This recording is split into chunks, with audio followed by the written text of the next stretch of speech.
أنه قال النبي صلى الله عليه وسلم يوم بدر: اللهم إني أنشدك عهدك ووعدك، اللهم إن شئت لم تعبد. فأخذ أبو بكر بيده فقال: حسبك. فخرج وهو يقول: سيهزم الجمع ويولون الدبور. এই রিওয়ায়াত মোটামুটি শেষ পর্যন্ত কথা হয়ে গেছিল গতকালকে। আল্লাহুম্মা আনশুদুকা আহাদাকা ওয়া ওয়া'দাকা, আল্লাহুম্মা ইন শি'তা লাম তু'বাদ।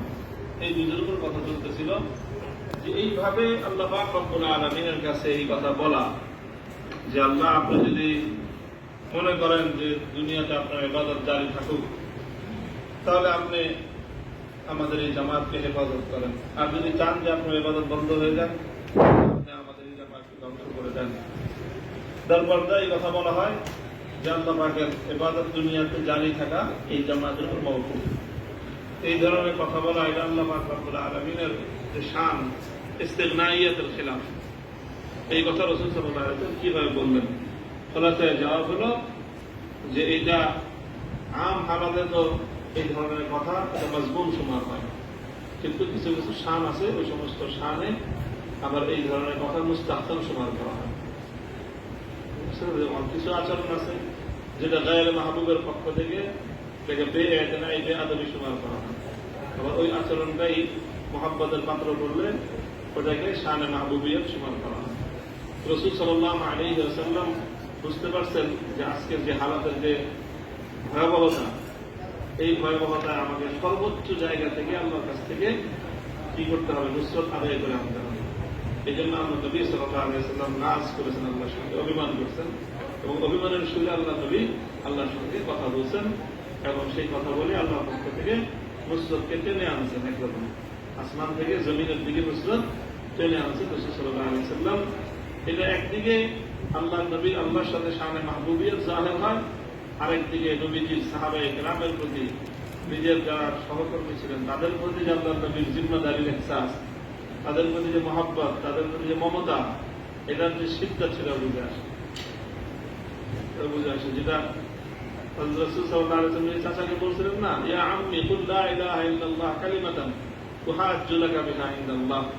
চাচা, শুধু লা ইলাহা ইল্লাল্লাহ একবার আপনি বলে যান, এই কালেমা নিয়ে আমি আপনার জন্য আল্লাহর সঙ্গে ঝগড়া করব।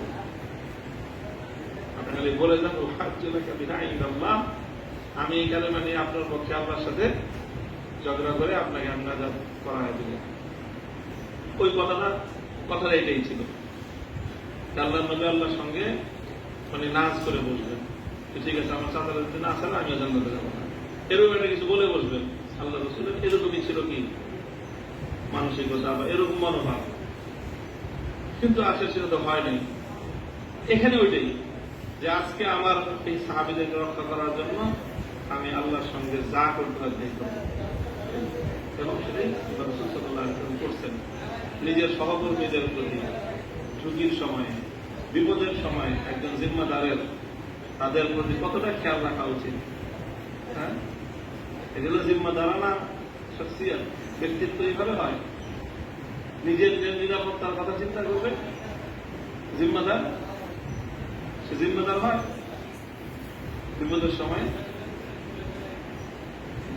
সময় যে নিজের নিরাপত্তার চিন্তা করে সে কোনো জিম্মাদার না, সে মাসউল না, বরং নিজের মাতাহাত যারা আছে তাদের প্রত্যেকটা ব্যক্তির যখন নিরাপত্তা নিশ্চিত হয়, তখন নিজের নিরাপত্তার চিন্তা আখেরি মারহালায় দিয়ে সে করবে।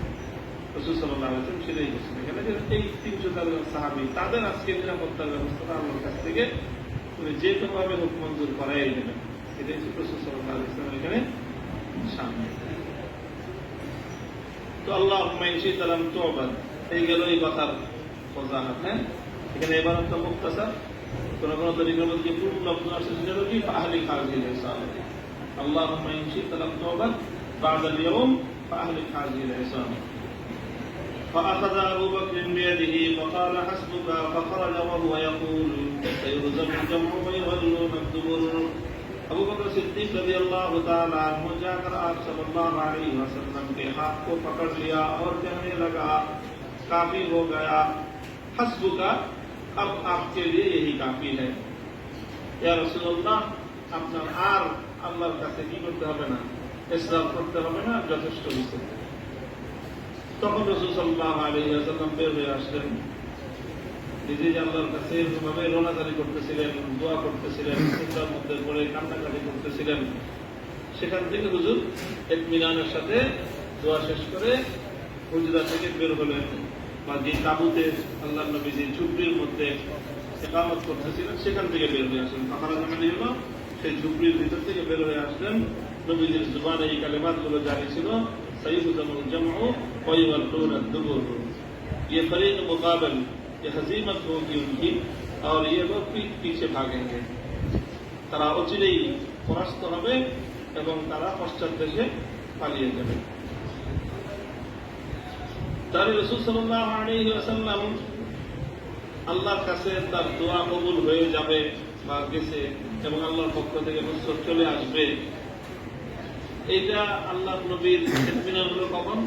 যখন আবু বকর সিদ্দিক গিয়ে বললেন হাসবুকা, হুজুর এখন যথেষ্ট হয়েছে, আর লাগবে না। তো বোঝা যায় যে আল্লাহ পাকের রহমতের উপর ইতিমাদ এবং আস্থাটা আবু বকর সিদ্দিক রাদিয়াল্লাহু আনহু বেশি আল্লাহ নবীর থেকে। উনি বুঝতে পারছেন আগে যে কি আর বলতে হবে না, তখন রাসূল সাল্লাল্লাহু আলাইহি ওয়াসাল্লাম ইতমিনান হয়েছে যে আর বলতে হবে না। ইশকাল বুঝছো? যে আবু বকর সিদ্দিক রাদিয়াল্লাহু আনহু বলার পরে নবীজির কি হলো, এই কথা অনুভব হলো যে হ্যাঁ, এখন আল্লাহর পক্ষ থেকে সাহায্য আসবে এবং আর বেশি ইসরারের দরকার হবে না। তো এটা দ্বারা তো বোঝা যায় যে রাসূল সাল্লাল্লাহু আলাইহি ওয়াসাল্লামের চেয়েও মানে তাওয়াক্কুল আবু বকর সিদ্দিক রাদিয়াল্লাহু আনহু বেশি, আল্লাহ পাকের রহমতের ব্যাপারে ওনার আশা এবং ইতিমাদ বেশি। ইশকালের জবাব হলো, দেখো কয়েকটা জবাব আছে এবং বুখারীর কাদিম নুসখার হাশিয়ার মধ্যে এবারে তাফসীর আছে, কম্পিউটার নুসখার মধ্যে মনে হয় থাকলে আছে, দেখে নিও। আবু বকর সিদ্দিক রাদিয়াল্লাহু তাআলা আনহুর এই কথা বলাটা রাসূল সাল্লাল্লাহু আলাইহি ওয়াসাল্লামকে এবং তখন নবীজির কি হওয়া, দোয়াকে বিরত, মানে দোয়া থেকে বিরত হওয়াটা, এটা আসলে কি বিষয়টা এরকম না যে আবু বকর সিদ্দিক রাদিয়াল্লাহু তাআলা ইতিমাদ হয়ে গেছে আর নবীজির তখন ইতিমাদ হয়নি, বিষয়টা এরকম। বিষয়টা হলো ওনাদের নজরের পার্থক্য, ওনাদের নজরের পার্থক্য। রাসূল সাল্লাল্লাহু আলাইহি ওয়াসাল্লামের ফিকির তো হলো আসহাবদেরকে নিয়ে, আর আবু বকর সিদ্দিকের ফিকির হলো নবীকে নিয়ে। হুজুর যেভাবে কান্নাকাটি করতেছে আর যেভাবে উনি মানে আল্লাহর কাছে এতটাই বেশি উনি অস্থির হয়ে পড়তেছেন যেটা নবীদের জন্য কষ্টকর হয়ে যেতেছে, এটা আবু বকর সিদ্দিক বরদাস্ত করতে পারতেছেন। বুঝে আসছে কথা? যেটা হয় সাধারণত, বাবা অসুস্থ, অসুস্থ এত মুমূর্ষু অবস্থায় তিনি তার সন্তানদের জন্য নানা রকম বলতেছে যে এটা করো, ওইটা করো, তোমাদেরকে এটা দিলাম, এই করলাম, সেই করলাম। আর বড় ছেলে বলে যে হয়েছে, আর বলতে হবে না, আমরা বাকিটা বুঝে নিই। উনিও থামেন, উনি বলতেছে, আর এ বলে যে আপনার থামেন, আপনি এগুলো চিন্তা করতে হবে না, আপনার সন্তান কি করবো, সমাজ দিয়ে দিব। তো বিষয়টা তো এরকম না যে বাবার চেয়ে বড় ভাইয়ের অন্য সকলের ব্যাপারে ইতমিনান বেশি, তা না। আসলে বিষয়টা হাইসিয়তের পার্থক্য। ওনার ফিকির হলো সন্তানদেরকে নিয়ে, আর সন্তানের ফিকির হলো বাবাকে নিয়ে। তো উনি এইভাবে যেভাবে অস্থিরতা করতেছেন, এতে ওনার কষ্ট হবে, হ্যাঁ, এতে ওনার হার্ট অ্যাটাক হতে পারে, ওনার স্ট্রোক হতে পারে, এই জন্য তাকে শান্ত করতে চায়। আর তিনি অন্যদের ফিকিরে এরকম করতেই থাকেন। এখানে মাসলাটা এরকমই যে রাসূল সাল্লাল্লাহু আলাইহি ওয়াসাল্লামের ফিকিরের মধ্যে সাহাবায়ে কেরামের নিরাপত্তার বিষয়টা এত গালেব ছিল যে আল্লাহ নবী সেটার জন্য ফাদ্দার দ্বারা ইসরার করতেছিলেন, আর এই ইসরারে আল্লাহ নবী অস্থির হয়ে পড়তেছিলেন। এই মঞ্জর সিদ্দিক আকবরের জন্য বরদাস্ত ছিল না। আল্লাহ নবী সাহাবাদেরকে নিয়ে, আমাদেরকে নিয়ে এত পেরেশান হবেন, এটা সিদ্দিক আকবর বরদাস্ত করতে পারেন। মাসালা হলো এইটা, এখানে আল্লাহ পাকের জাতের উপর তাওয়াক্কুলের মাসালা না, এখানে মাসালা হলো সিদ্দিক আকবরের মাসালা হলো রাসূল সাল্লাল্লাহু আলাইহি ওয়াসাল্লামের ইশক এবং মুহাব্বত, আর নবীর মাসলা হলো উম্মতের প্রতি জিম্মাদারির ইহসাস। বুঝাচ্ছে কথা? এর একটা জবাব, একটা তাওজীহ। দ্বিতীয় তাওজীহ হলো যে এখানে আসলে আলামুন নাস বিল্লাহ কে? রাসূল সাল্লাল্লাহু আলাইহি ওয়াসাল্লাম। এই জন্য হাদিসের সামনে আসবে কিতাবুল ঈমানের মধ্যে আনা আ'লামুকুম বিল্লাহ। আল্লাহ নবী কি বলছেন? আনা আ'লামুকুম বিল্লাহ। আল্লাহ সম্পর্কে পুরা কায়নাতের মধ্যে সবচেয়ে বেশি জানেন কে? আল্লাহর নবী। আল্লাহ পাক সম্পর্কে আল্লাহর নবী সবচেয়ে বেশি জানেন।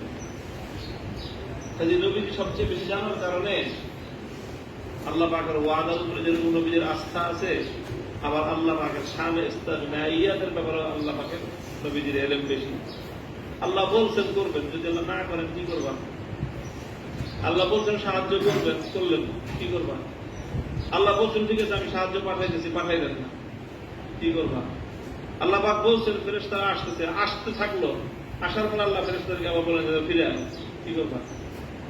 ইউনূস আলাইহিস সালামের কওমের উপর আল্লাহ পাক বলছেন আযাব পাঠাবো, আযাব পাঠাইছেন।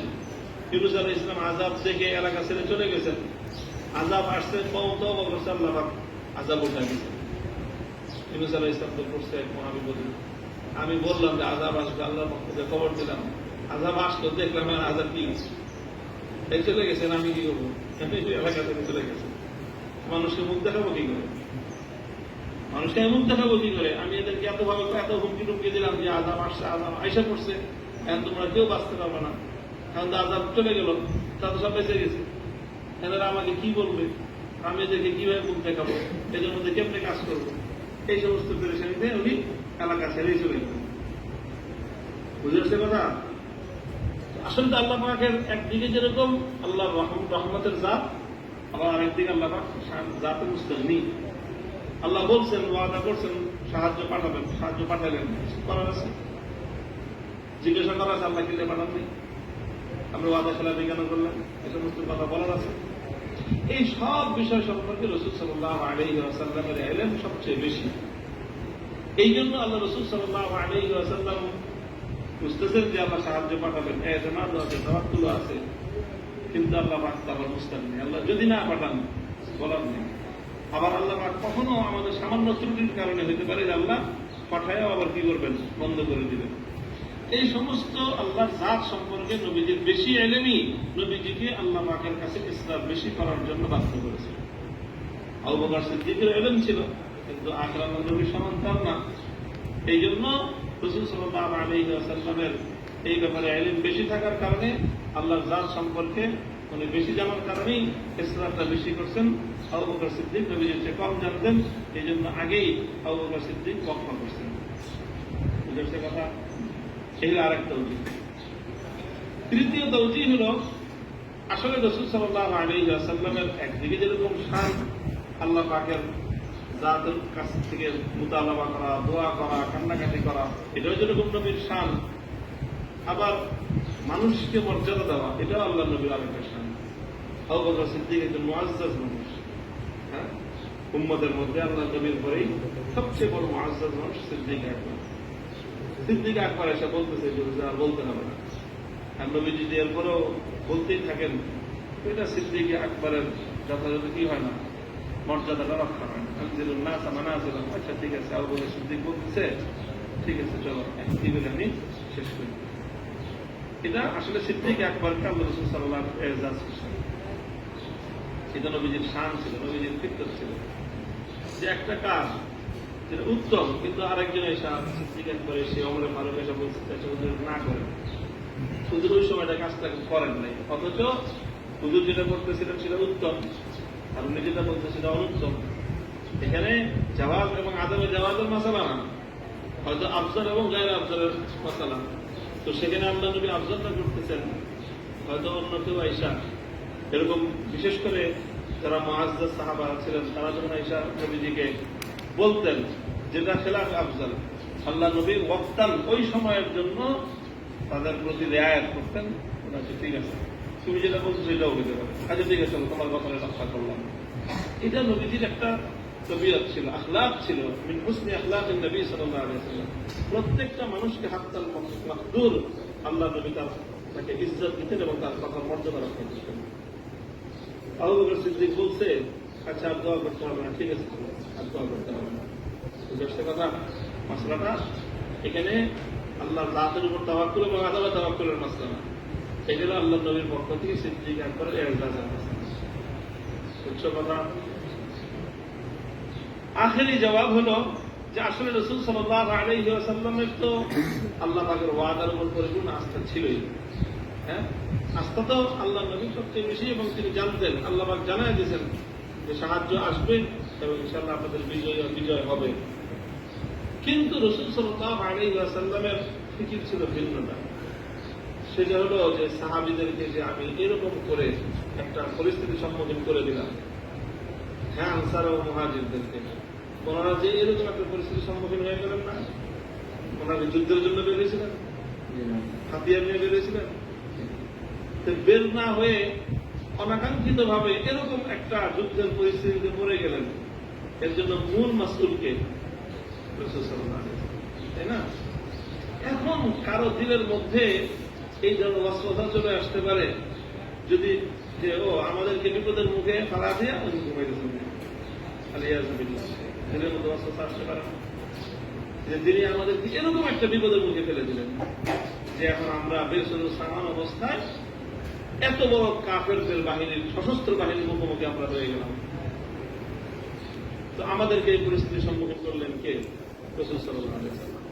আলিয়াযুবিল্লাহ, কোন সাহাবীর জোফে বাশারিয়াতের কারণে তার দিলের মধ্যে খটকা পয়দা হতে পারে, নবীজির উপর তার ইশকাল পয়দা হয়ে যেতে পারে, নবীর জাতের উপর ইশকাল পয়দা হতে পারে যে তিনি আমাদেরকে এই ঝুঁকির মুখে ফেলে দিয়ে তিনি এখন নিশ্চিন্তে বসে আছেন। আল্লাহ না করুন কোন সাহাবীর দিলের মধ্যে যদি নবীজির প্রতি এই ধরনের ওয়াহাম, এই ধরনের বদগুমানি পয়দা হয়, সেটা তো শুধু তার হালাকাত না, পুরা কওমের, পুরা জামাতের হালাকাতের জন্য কি হবে? সেটা যথেষ্ট হবে। আল্লাহ এটা বুঝবেন না? আল্লাহ বুঝলে আল্লাহ কি আল্লাহ রাজি থাকবেন? আল্লাহ পুরা জামাতের উপর কি হয়ে যাবে? নারাজ হয়ে যাবে যে এরা আমার নবীকে কি করতেছে, এখন দোষারোপ করতেছে। আল্লাহ পাকের পক্ষ থেকে আযাব চলে আসবে, আল্লাহ এটা বরদাস্ত করতে না পারে। এটা ছিল নবীজির জেহেনের সামনে। এই জন্য আল্লাহ নবী কোন সাহাবীর দিলের মধ্যে যেন এই কথা না আসে যে আল্লাহ নবী আমাদেরকে বিপদের মুখে ফেলে দিয়ে নবীজি আমার নিশ্চিন্ত আছেন, এই কথা যেন কারো দিলের মধ্যে না আসে। এই জন্য আল্লাহ নবী ইলহাহ জারি রাখছেন, কান্নাকাটি করতেই আছেন। অন্তত সবাই তা বুঝুক যে আল্লাহ নবী তাদের জন্য কতটা ফেলেছেন। এতে তাদের দিলের মধ্যে ওই ওয়াসওয়াসাও আসবে না, তাদের দিলের মধ্যে একটা সান্ত্বনা আসবে যে না, আল্লাহ নবী আমাদের জন্য তো কাঁদতে কাঁদতে সাজদার হয়ে গেলেন। তখন তাদের দিলের মধ্যে খেয়ালটা আসবে না, যেটা আল্লাহর পক্ষ থেকে নুসরতের খোদাবন্দির ক্ষেত্রে মানে হতে পারে। বুঝে আসছে কথা?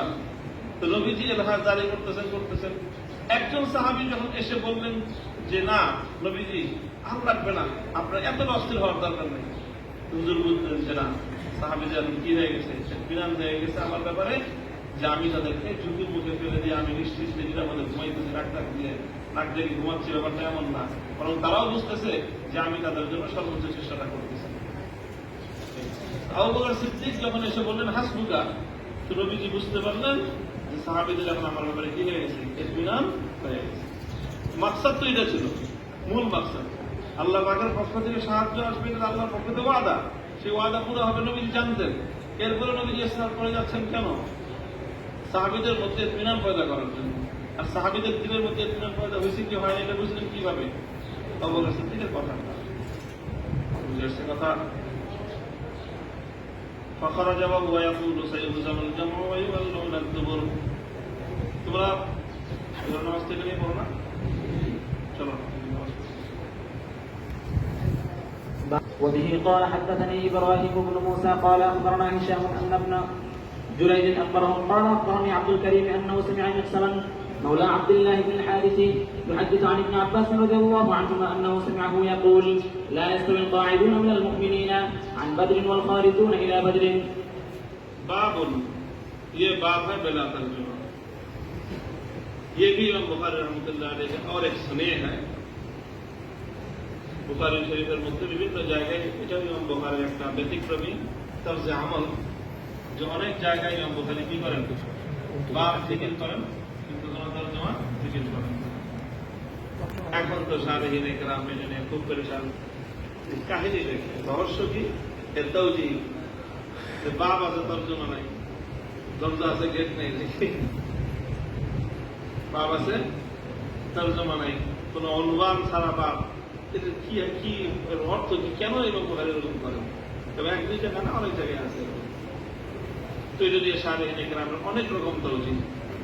একটা তৌজিহ হলো যে বাব বেলা তর্জমা, আসলে এই বাবটা এইটা হলো মানে উসুলি কোনো বাব না, এটা বাবুল ফিল বাব, বাবুল ফি বাবিন, অর্থাৎ জিমনি বাব হয়, যেটা বাবের সাবেক থেকে বমানজিলায় ফসল হয়, বাবের সাবেক থেকে বমানজিলায় ফসল হয়। এই জন্য এরকম বেলা তর্জমা একটা বাব উল্লেখ করেন। এটা আসলে মুস্তাকিল কোনো বাব না। এবং এই বাব বেলা তর্জমার মাথা হাতে যে হাদিস থাকে, সেই হাদিসটা মূলত পূর্বের বাবের সাথেই মুনাসিব হয়, মুনাসাবাত থাকে। মধ্যখান দিয়ে বাব যেটা আবার একটা জিকির হয়, সেটা বেলা তর্জমার জিকির হয় না, বমানজিলায় ফসল। বুঝাচ্ছে কথা? যেমন এখানে আগের হাদিস, আগের বাব ছিল কি, আল্লাহর পক্ষ থেকে বদরের দিন মুসলমানদের উপর নুসরত এবং সাহায্যের বর্ণনা, এবং সেই নুসরত এবং সাহায্যের বর্ণনার মধ্যে একটা বিষয় ছিল যে ফেরেশতাদের অংশগ্রহণ, ফেরেশতাদের অংশগ্রহণ। তো আগের বাবটা ছিল অংশগ্রহণকারী ফেরেশতাদের বর্ণনা, আর এই বাবের মাথা হাতে যে হাদিস আছেন, সেই হাদিসের মধ্যে হল অংশগ্রহণকারী মানুষের বর্ণনা। বুঝে আসছে কথা? এইভাবে আগের বাবের সাথে তার মুনাসাবাত আছে। শুধু এতটুকু, যখন অংশগ্রহণকারী ফেরেশতা ওই বাবের জিকিরে, এই বাবের মধ্যে মানুষের কথা আলোচনা আসছে। আরেকটা ওজি হলো যে বাপ বেলা তর্জমা আনার, ইমাম বুখারী রাহমাতুল্লাহ অনেক জায়গায় এরকম করেন। সেখানে শারহিরা বলছেন আসলে সেখানে বাপ জিকির করেছেন, এরপরে কোন তর্জমা জিকির করেন না, এই জায়গাটা খালি রাখছেন। এরপরে হাদিসুল বাপ জিকির করছেন। ইমাম বুখারীর হয়তো মাকসাদ ছিল, উদ্দেশ্য ছিল যে পরবর্তীতে তর্জমাতুল বাপ লিখবেন, যে এই হাদিস থেকে কি ধরনের মাসআলা ইস্তেমবাদ করলে, কি অনুমান দিলে সুন্দর হবে, ভালো হবে, এটা উপস্থিত ইমাম বুখারীর জেহেনে আসে নাই, বা আসলে ওটার উপরে ইতমিনান হয় নাই। উনি চাইছেন যে এরা পরে কি করবেন, লিখবেন, কিন্তু পরে আর লেখা হয় নাই। এইভাবে বুখারী শরীফ হয়ে গেছে। এখন ওইগুলো বাপ বেলা তর্জমা রয়ে গেছে। বুঝাচ্ছে কথা? এটা একটা তৌজিহ করা হয়েছে, কিন্তু এই তৌজিহটা আমভাবে আহলে ইলমরা কবুল করেন নাই, যে এত বেশি জায়গায় ইমাম বুখারী এরকম করবেন, এবং ইমাম বুখারীর জেহেনে কোন তর্জমাতুল বাপ না আসার কারণে, বা জেহেন কবুল না করার কারণে খালি রেখে দিয়েছেন, অসম্পূর্ণ রয়ে গেছে। পুরা বুখারী শরীফের মধ্যে এটা একটা কি থাকলো, অসম্পূর্ণ থাকলো। ইমাম বুখারী এই কাজটা করে যেতে পারেন নাই। অথচ ইমাম বুখারী তাসনিদ বুখারীর পরেও তারা হায়াতে ছিলেন লম্বা সময়, এবং এটার দর্শকতা সিলসিলা জারি ছিল। কাজে এই জন্য এই তৌজিহটা কি হয় না, কাবিলে কবুল না। বাকি তৌজিহ একটা করা হয়েছে। তৃতীয় তৌজিহ হল যেটা হযরত শাইখুল হিন্দ রাহমাতুল্লাহ আলাইহি ওনার তাকরীরের মধ্যে যেটা আলোচনা করছেন, ইমাম বুখারী রাহমাতুল্লাহ এর মাকসাদ হয় হল তাশখীসু আযহানিত তালাবা, যারা পাঠক, যারা কারি, তাদের জেহেনকে পরীক্ষা করা। বুঝতে কথা? এটা একটা অনুশীলনীর মতো, এটা একটা অনুশীলনী মানে ইমাম বুখারী রাহমাতুল্লাহ আলাইহি উনি তো আগে পরে বাব আনেন, বাবের পরে তর্জমাতুল বাব জিকির করেন, তারপরে হাদিসুল বাব জিকির করেন।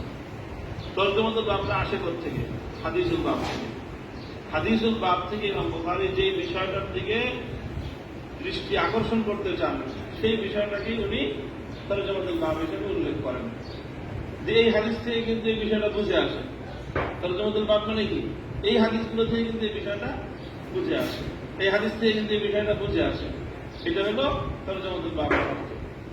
তো সব জায়গাতে ইমাম বুখারী নিজে এই কাজটা করে দেখান।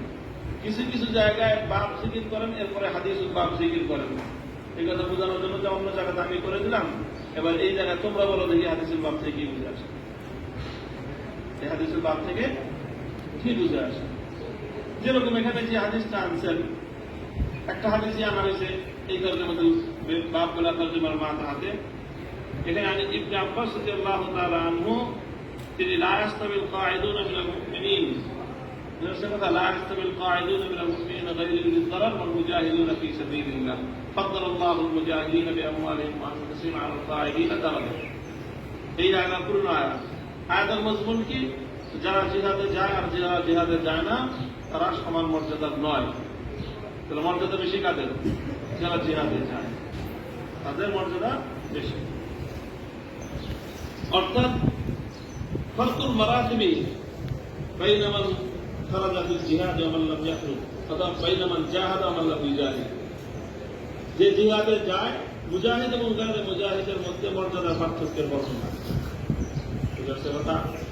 এটা আম কথা, আম ভাবে জামিয়া আজমিনা এবং জামিয়া আমকিনা সমস্ত জায়গায় সমস্ত সময় সর্বকালের একই নিয়ম।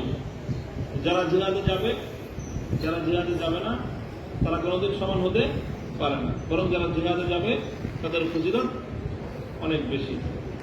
তো সবকালীন যেরকম উসুল, এই উসুলের মধ্যে বদল শামিল আছে না নাই? আলাওয়াজিল আতাম্মি ওয়াল আকমাল শামিল আছে। সুতরাং যারা বদরে গেছে আর যারা বদরে যায় নাই তাদের মর্যাদা কোনোদিন সমান হতে পারে না। এই হল বুখারী বুঝে দিয়েছে।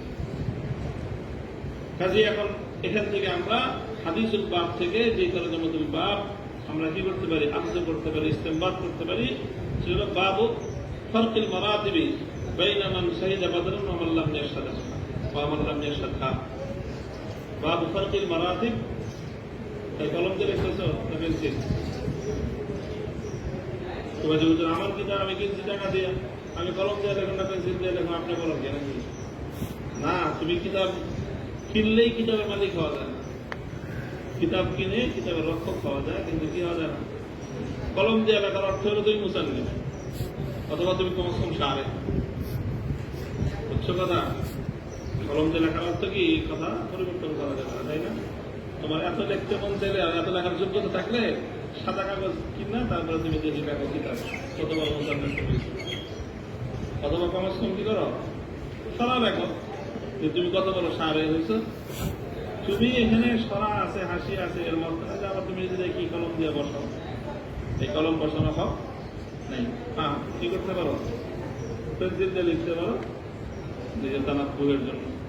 অথবা যদি অনেক জায়গায় কিতাবের মধ্যে পাঠকের জন্য কাগজ রাখা হয় আলাদা, হ্যাঁ, তাই দিয়ে ওখানে লিখতে পারো। যাই হোক, তো এখানে আমরা কি তরজমাতুল বাব পেলাম? বাবু ফারকুল মারাতিবি বাইনা মান শাহিদা বাদরান ওয়া মান লাম ইয়াশহাদহা। যারা গজওয়ে বদরে শরীক হয়েছে আর যারা বদরে শরীক হয় নাই তাদের মধ্যে মর্যাদা তারতম্যের বিবরণ। তারতম্যটা কি আসবে? যারা বদরে শরীক হয়েছে তারা গায়রে বদরীর চেয়ে অনেক আফদল। এবার বিভিন্ন রকম হতে পারে, করিব করিব মানা। বাবু ফারকুল মারাতিব বাইনাল বদরিয়িন ওয়া গায়রিল বদরিয়িন, এভাবে বলতে পারো। অথবা এভাবে বলতে পারো বাবু ফারকুল মারাতিব বাইনা মান খারাজা ইলা বদরিন ওয়া লাম ইয়াখরুজ। অর্থাৎ মূল মজমুনটা এই ধরনের হবে যদি এই তরজমা হাদিসুল বাব থেকে আমরা কি বের করি? তরজমাতুল বাব বের করি। বুঝে আসছে কথা?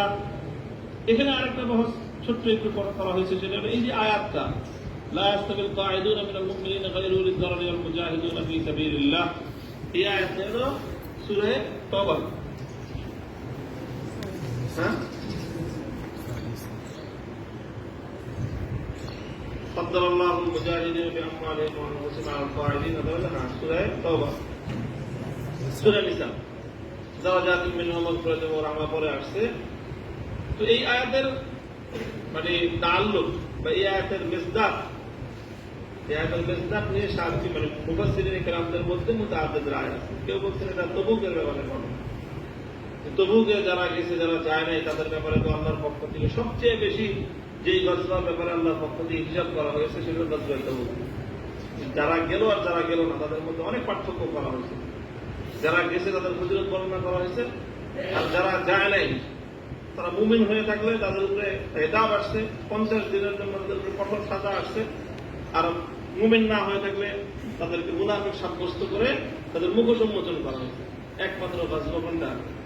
গজওয়া তাবুক। এখানে আল্লাহ একদম খোলা খোলা 3 পরিক করে দিয়েছেন। এক ফরিক হলো যারা মুজাহিদিন, তাদের আল্লাহ ফজিলত বর্ণনা করছেন, তাদেরকে আল্লাহ পাক দুনিয়া এবং আখিরাতে তাদের জন্য বহুত ভালাই ওয়াদা আল্লাহ ঘোষণা করে দিয়েছেন। লাকাদ তাবাল্লাহু আলান নবী ওয়াল মুহাজিরিন ওয়াল আনসার আল্লাযীনা ইত্তাবাউহু ফি সাআতিল উসরা। আল্লাহ তাদের ভূয়সী প্রশংসা করছেন। আচ্ছা, আরেক ফরিক হলো যারা যুআফা, মদিনাতেই ছিলেন কিন্তু তারা জিহাদে অংশগ্রহণ করতে না পারলেও তারা সশরীরে অংশগ্রহণ করতে পারে নাই, তাদের দিলটা ছিল সময় জিহাদে পড়া, তারা তাদের ওজনের কারণে যেতে পারেনি, অথবা আল্লাহ নবী তাদেরকে নেয় নেই, নবীজি তাদেরকে জোর করে রেখে গেছে।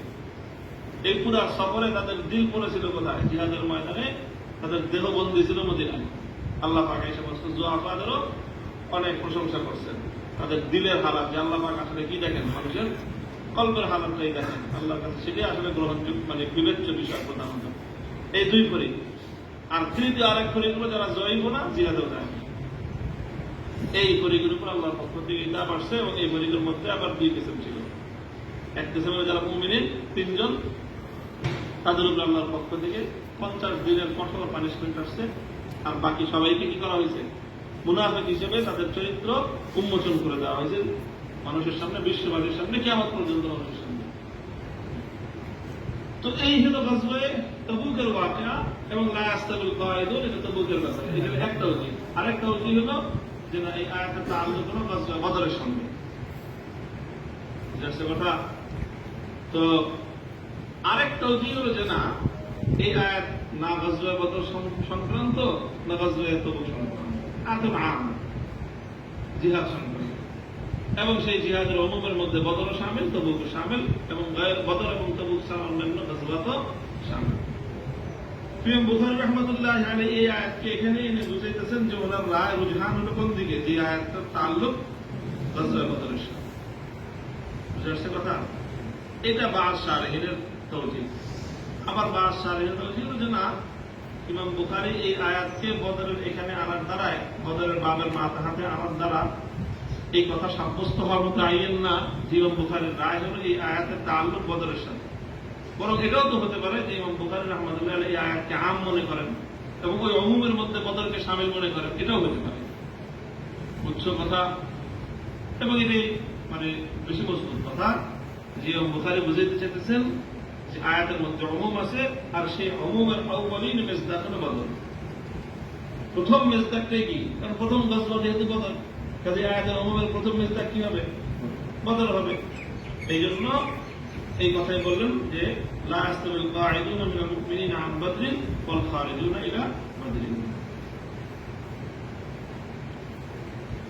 চলো